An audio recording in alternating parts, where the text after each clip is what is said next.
Bonsoir tous frères et sœurs.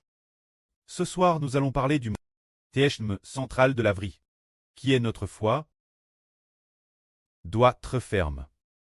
La foi en quoi doit-elle être ferme? La foi au nom de Jésus-Christ doit être ferme. Le royaume spirituel d'Israël, comment est-il construit? Comment Israël est-il devenu une grande nation? Pour construire la nation d'Israël, il faut construire le temple du Dieu d'Israël. Une fois le temple du Dieu d'Israël construit, Éternel, le Dieu d'Israël. Éternel sera avec Israël. Alors, Israël pourra seulement devenir une grande nation. C'est ce que le frère Ashbert comprend profondément. C'est dire que nous devons d'abord construire le temple du Dieu d'Israël, afin que l'Éternel, le Dieu d'Israël, le nom de notre précleste l'Éternel soit glorifié. Alors, le précleste l'Éternel sera avec nous. Et nous pourrons combattre toutes les nations. C'est comme un homme qui veut construire une maison. Alors, les fondations sont posées fermement. Les fondations sont creuses profondément. Les fondations sont terrestres solides. Ce moment-là, il peut, sur ces fondations, construire un grand édifice. Quand les fondations sont terrestres solides, la pluie tombe, les torrents viennent, les vents soufflent, et la maison ne se croule pas, parce que les fondations sont établies sur le roc solide. Le royaume spirituel d'Israël, au départ nous avions une population si petite. Notre population, nos frères et sœurs, ne sont madame pas encore 100 personnes, peut-être que si. Alors que les frères et sœurs sont si peu nombreux. Comment faire pour que cette nation faire pour qu'un nombre de personnes peut être seulement 100 frères et sœurs, comment faire pour en faire une grande nation? C'est que le cœur de la chose est que cette nation doit avoir des fondations solides. Quelles sont ces fondations solides? S'il y a des fondations solides, alors cette nation deviendra certainement une grande nation. Nous savons que la prospérité d'une nation ou son déclin sont liés l'Éternel Dieu.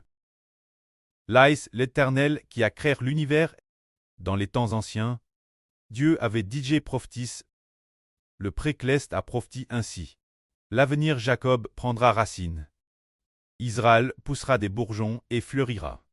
Ses fruits rempliront toute la surface de la terre. Alors, comment Israël prend-il racine? Comment s'enraciner profondément pour que la nation d'Israël remplisse toute la terre de ses fruits? Comment faire pour que les enfants de l'Israël spirituel, sur toute la terre, soient tous nos enfants? Il faut s'enraciner. Qu'est-ce que s'enraciner? En réalité, il faut que Dieu soit avec nous.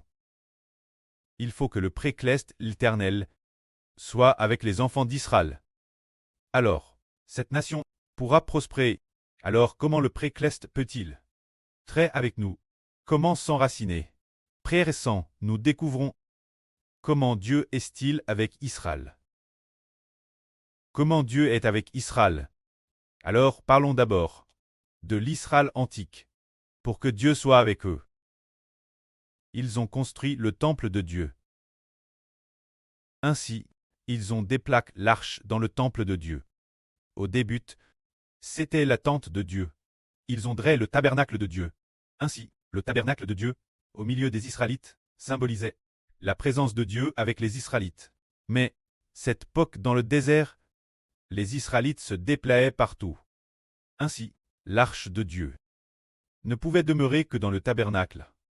Parce que, habitant ici, ils déménageaient après 1 ou 2 mois, puis habitaient Elbas, et devaient redéménager 6 mois plus tard.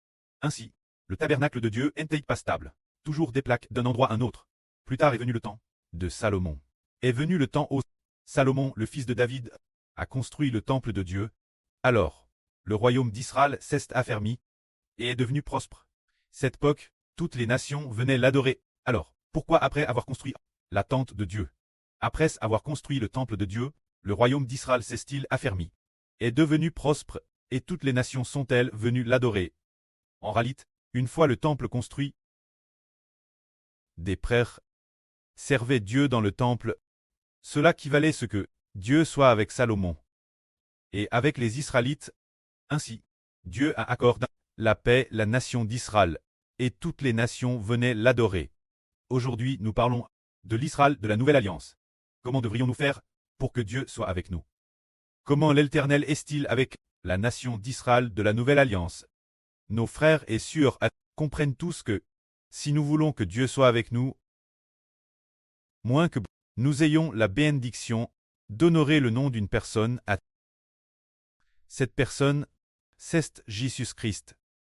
C'est-à-dire que lorsque nous lisons la Bible, nous découvrons que Jésus, le nom de notre Seigneur Jésus-Christ, appelle Jésus. Son nom est aussi Emmanuel. La traduction d'Emmanuel est Dieu avec nous. Alors, comment construisons-nous le temple de Dieu? Dans l'Ancien Testament, la construction du temple avait pour but que Dieu soit avec les Israélites, parce que le temple de Dieu était au milieu des Israélites. En fait, le Seigneur Jésus a dit: détruisez ce temple, et en 3 jours je le relèverai.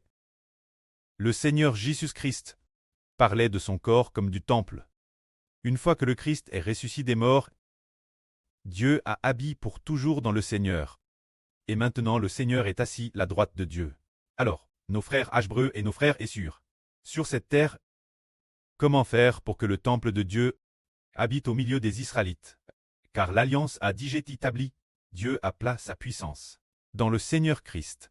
Alors, si nous construisons notre foi dans le nom du Seigneur Christ, alors le de Dieu, le temple spirituel invisible, l'île nue, sera certainement au milieu d'Israël. C'est pourquoi, aujourd'hui, le frère Héber dit que, puisque l'Ancien Testament dit que, dans l'avenir, Jacob prendra racine en Israël, poussera et fleurira. Ses fruits rempliront toute la surface de la terre. Comment Israël et Jacob prennent-ils racine? Ils prennent racine dans le nom du Seigneur Jésus-Christ. C'est le nom du Seigneur Jésus-Christ qui doit dans la bouche de nous, enfants du royaume spirituel d'Israël. Très magnifique, pour que dans la bouche des 144, Zor, enfants du royaume spirituel d'Israël, le nom du Seigneur Jésus-Christ soit dans notre bouche, lorsqu'il sera magnifié. Le temple de Dieu sera construit au sein de la nation d'Israël. Ainsi, quand le temple de Dieu, qui est le nom de Jésus-Christ, qui est le temple de Dieu, le nom de Jésus-Christ, qui est le temple de Dieu, dans les chansons que nous crons, dans les chants de louange, nous proclamons le nom du Seigneur Jésus-Christ.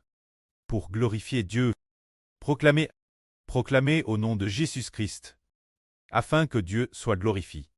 Alors le temple de Dieu est au milieu de nous, Dieu est glorifié dans la nation d'Israël. Alors, la nation d'Israël pourra combattre toutes les nations et tous les peuples. Car, le nom du Seigneur Christ est parmi nous, le temple de Dieu est parmi nous. Alors, Dieu habite dans son temple. Et ainsi, nous pouvons combattre toutes les nations et tous les peuples. Car, au cours de la semaine dernière, environ, l'esprit du pré-cleste a mentionné plusieurs reprises de proclamer, ensuite on découvre proclamer le nom du Seigneur Christ pour riter de ritage du Seigneur. C'était il y a un jour ou deux, le pré a dit proclamez le nom du Seigneur pour riter de ritage du Seigneur. Il a aussi dit proclamez, et vous serez sauts. Il a encore dit ce que vous proclamez, vous l'obtiendrez certainement. Proclamez, et nous serons plus que vainqueurs. C'est pourquoi, parmi les enfants de l'Israël spirituel, le nom du Seigneur Jésus-Christ doit dans notre bouche, très magnifique. Ainsi, lorsque nous combattons, nous sommes victorieux.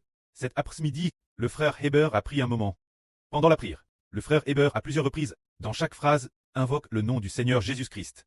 Ce qui est merveilleux, c'est que pendant la prière, dans la bouche se trouve le nom du Seigneur Jésus-Christ. Le nom de Jésus-Christ, dans la bouche de la prière de frère Héber. Presque. Dans chaque phrase, il y a le nom du Seigneur Jésus-Christ. Une force entre dans les yeux de frère Héber.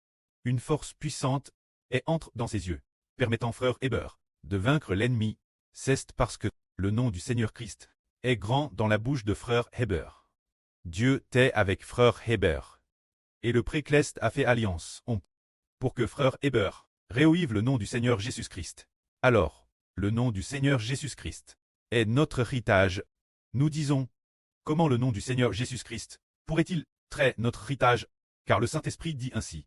L'esprit du prêtre, ou l'esprit du Seigneur, a dit Hébert, a dit ceci. Proclame le nom du Seigneur. Roi l'héritage du Seigneur. Quelle grande dignité et gloire nous recevons. Tout est dans la bouche. En proclamant le nom du Seigneur, quelle force, quelle foi. Car le Seigneur a dit ainsi. Si seulement vous avez de la foi, et ne doutez pas. Madame, si vous dites cette montagne, tais-toi de elle, et jette-toi dans la mer, cela se fera. Quand le Seigneur Christ a parlé, le Seigneur Jésus-Christ, à part ainsi un figuier, que jamais aucun fruit ne naisse de toi jamais. Le figuier ceste dèche l'instant. Ceste parce que le Seigneur Jésus-Christ a part que le figuier ceste dèche.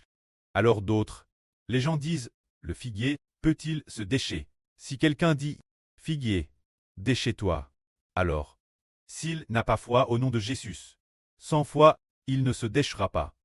Le déchement du figuier, c'est la parole de la bouche de Jésus. Qui a pu le faire décher? Un simple mortel ne peut pas le faire décher. Un simple mortel, Madame Sil, crie jusqu'en avoir la voix rauque. Le figuier ne se déchera pas. Mais, si, un simple mortel, aussi ordinaire soit-il, a foi dans le nom du Seigneur Jésus-Christ. A de la foi, a foi dans le nom du Seigneur Jésus-Christ. A de la foi, Madame, si notre foi est aussi petite qu'un grain de sève, et que nous disons au figuier, figuier, au nom de Jésus-Christ, je t'ordonne de te décher.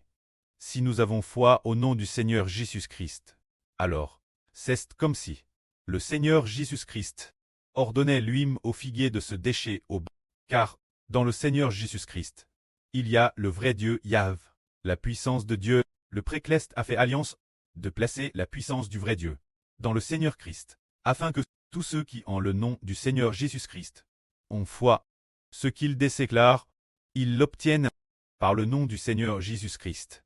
Dans nos bouches, les enfants de foi, ce que nous déclarons, nous l'obtiendrons sûrement. C'est pourquoi les enfants de l'Israël spirituel honorent le nom du Seigneur Jésus-Christ.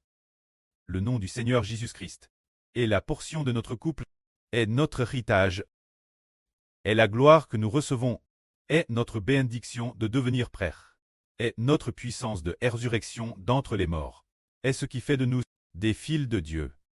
Tout cela par le nom du Seigneur Jésus-Christ. Que la gloire soit auprès et au Seigneur. Amen.